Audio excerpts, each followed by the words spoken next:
نحمدہ ونصلی علی رسولہ الکریم اما بعد فاعوذ باللہ من الشیطان الرجیم بسم اللہ الرحمن الرحیم السلام علیکم ورحمۃ اللہ وبرکاتہ۔ آج میں آپ کو 2 ایسی تسبیحات بتاؤں گی جن میں 2 ایسے الفاظ ہیں کہ جن کو ادا کرنے سے، جن کو کہنے سے آپ صلی اللہ علیہ وآلہ وسلم نے جنت کی بشارت دی ہے۔ آپ صلی اللہ علیہ وآلہ وسلم نے فرمایا کہ ذی الحج کے ان 10 دنوں میں کثرت سے تکبیرات پڑھیں، جتنا بھی ہو سکے ہمیں زیادہ سے زیادہ تکبیرات ان 10 دنوں میں پڑھنی چاہیے۔ حضرت ابو ہریرہ رضی اللہ تعالی عنہ اور سیدنا عبداللہ بن عمر رضی اللہ تعالی عنہ ان 10 دنوں میں بازاروں میں نکل جاتے۔ لوگ تو بازار میں خرید و فروخت کرنے جاتے، لیکن یہ دونوں صحابہ صرف اس مقصد کے ساتھ بازار میں جاتے کہ دکانوں میں بیٹھے دکاندار اور بازار میں پھرنے والے لوگ بھی اس نیکی سے محروم نہ رہ جائیں۔ اس لیے یہ دونوں صحابہ اونچی آواز سے تکبیریں کہتے جاتے۔ ان کو دیکھ کر پورے بازار والے تکبیریں کہنے لگ جاتے۔ یہ ہمارے پیارے رسول صلی اللہ علیہ وآلہ وسلم کے صحابہ کا عمل ہے۔ آج کے مسلمانوں کو بھی یہ کرنا چاہیے۔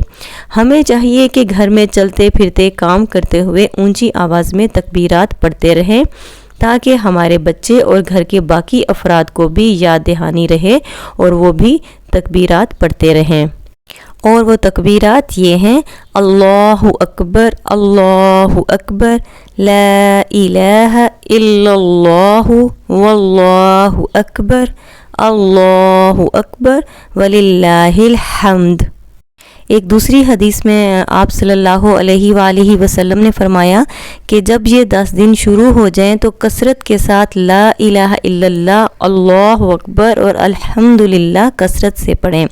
آپ صلی اللہ علیہ وآلہ وسلم نے فرمایا جو بھی لا الہ الا اللہ کہے گا اسے بشارت دی جاتی ہے، اور جو بھی اللہ اکبر کہتا ہے اسے بھی بشارت دی جاتی ہے۔ تو ایک صحابی نے سوال کیا، یا رسول اللہ صلی اللہ علیہ وآلہ وسلم، جو بھی لا الہ الا اللہ اور اللہ اکبر کہتا ہے کیا اسے جنت کی بشارت دی جاتی ہے؟ تو آپ صلی اللہ علیہ وآلہ وسلم نے فرمایا ہاں، جو ان 10 دنوں میں لا الہ الا اللہ اور اللہ اکبر کہے گا یا جب بھی موقع ملے اور وہ یہ پڑھے گا تو اسے جنت کی بشارت دی جاتی ہے۔ دیکھیں سبحان اللہ، کس قدر قیمتی اور افضل ترین کلمات ہیں یہ 2 کلمات، لا الہ الا اللہ اور اللہ اکبر۔ تو ہمیں چاہیے کہ زیادہ سے زیادہ ان 10 دنوں میں یہ تکبیرات پڑھیں، انہی کے اندر یہ الفاظ آ جاتے ہیں۔ ان 10 دنوں کی سب سے بہترین تسبیح اور ذکر یہی ہے جس کے پڑھنے سے آپ صلی اللہ علیہ وآلہ وسلم نے ہمیں جنت کی بشارت سنائی ہے۔